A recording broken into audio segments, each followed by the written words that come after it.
एक समय की बात है, एक गांव में एक गुरु रहते थे। ऐसी खबर है कि एक दूसरे शहर में एक और विद्वान आए हैं।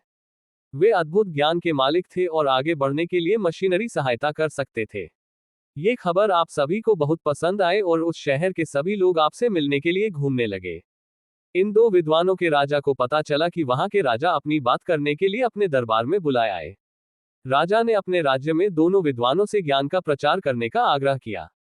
दोनों विद्वानों ने राजा के अनुरोध को स्वीकार कर लिया और उन्होंने राजा के सामने कहा, आपके दृढ़ विश्वास के लिए हमें गर्व महसूस हो रहा है, महाराज। हम आपकी सेवा में हमारे सर्वोच्च मित्र के लिए तैयार हैं। राजा ने खुशी से सबसे पहले कहा, तुम्हारे सामान्य भाषा में को समझाओ। पहले विद्वान ने मुस्कुराते हुए कहा, अच्छा महाराज, हम आपके राज्य के राजा और प्रजा के बीच बातचीत को सहज बना सकते हैं। राजा ने चमत्कार करते हुए कहा, मुझे बिल्कुल आश्चर्य हो रहा है कि तुम कैसे हो सकते हो। ये तो मेरे लिए है। दूसरे विद्वान ने मुस्कुराते हुए कहा, महाराज, हम आपके राज्य के लोगों को सामग्री के बिना खाने का ज्ञान दे सकते हैं। राजा ने बहुत ही आश्चर्य से कहा, मैं ये सभी संरचनाएं बनाने में सक्षम नहीं हूं।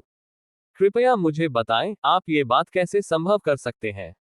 पहले विद्वान ने कहा, महाराज, हम विज्ञान का उपयोग करके एक ऐसा उपकरण बना सकते हैं जिससे हम राजा के साथ धर्मनिहित बातचीत कर सकते हैं। यह उपकरण हमारे बहुत सारे प्रयोगों को आसानी से बनाया जा सकता है और आपके विद्यार्थियों के बीच ताकत का निर्माण किया जा सकता है। दूसरे विद्वान ने कहा, महाराज, हम खाना खाने की जरूरत के बिना ऐसा प्रयोग नहीं कर सकते, इसलिए खाने की जगह नहीं होती। यह उपकरण आपके लोगों के लिए आरामदायक और स्वास्थ्यप्रद होगा।